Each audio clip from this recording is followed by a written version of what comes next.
আসসালামু আলাইকুম। আমি সজীব ওয়াজেদ জয় বলছি। অনেকদিন পর আপনাদের সামনে সরাসরি কথা বলছি। প্রথমে আমার আপনাদের প্রতি কিছু প্রশ্ন আছে। আজকে কি আপনারা ভালো আছেন?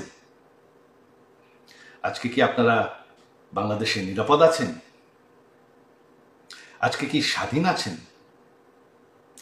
আজকে কি এই অবৈধ সরকারের বিরুদ্ধে আপনারা মুখ খুলে কথা বলার সাহস পান?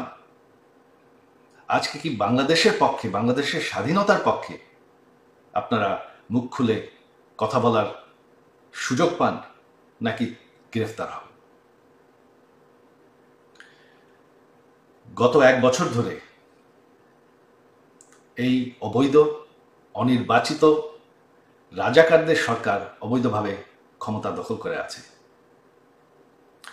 গত 1 বছর ধরে তারা স্বাধীনতার ইতিহাস মুছে ফেলার চেষ্টা করছে, স্বাধীনতার চেতনা মুছে ফেলার চেষ্টা করছে, এক এক করে প্রতিটি সরণি বুলডোজার দিয়ে ধ্বংস করছে। এবং কি সে ঐতিহাসিক 32 নম্বর বাড়ি, যেই বাড়ির থেকে আমাদের স্বাধীনতা ঘোষণা করা হয়, সেই বাড়িটিকেও তারা বুলডোজার দিয়ে ধ্বংস করে ফেলেছে। আজ সেই জামাতি রাজাকাররা দাবি করছে যে আমাদের সংবিধান বদলাতে হবে। যেই রাজাকাররা আমাদের দেশের 30 লক্ষ মানুষ হত্যা করেছে, 2 লক্ষ নারী নির্যাতন করেছে, আজকে তারা বাংলাদেশকে ফেরত পাকিস্তান বানাতে চায়। আপনারা কি সেটা চান? আগামীকাল সেই ঐতিহাসিক 15ই আগস্ট, সেই কালো রাত, যেদিন বঙ্গবন্ধুকে এবং আমার সকল পরিবারকে হত্যা করা হয়।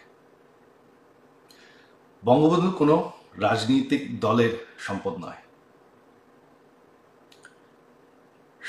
সকল বাঙালির কাছে আমার আহ্বান যে আপনারা যদি স্বাধীনতার চেতনায় বিশ্বাস করেন, আগামীকাল সেই ঐতিহাসিক 32 নম্বর বাড়িতে গিয়ে বঙ্গবন্ধুকে স্মরণ করবেন, সেই বাড়ির সামনে ফুলের তোড়া রাখবেন এবং মোমবাতি জ্বালাবেন। বাঙালির মাটির থেকে স্বাধীনতার চেতনা মুছে ফেলা যায় না।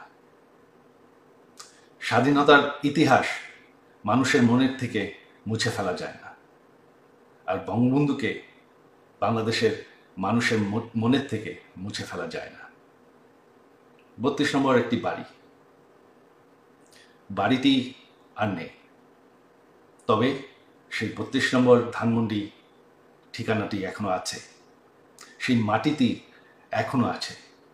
আর মাটি কোনোদিন মুছে ফেলা যায় না, চেতনা কোনোদিন মুছে ফেলা যায় না। আর আমার বিশ্বাস আপনারা বঙ্গবন্ধুকে ভুলেন নাই।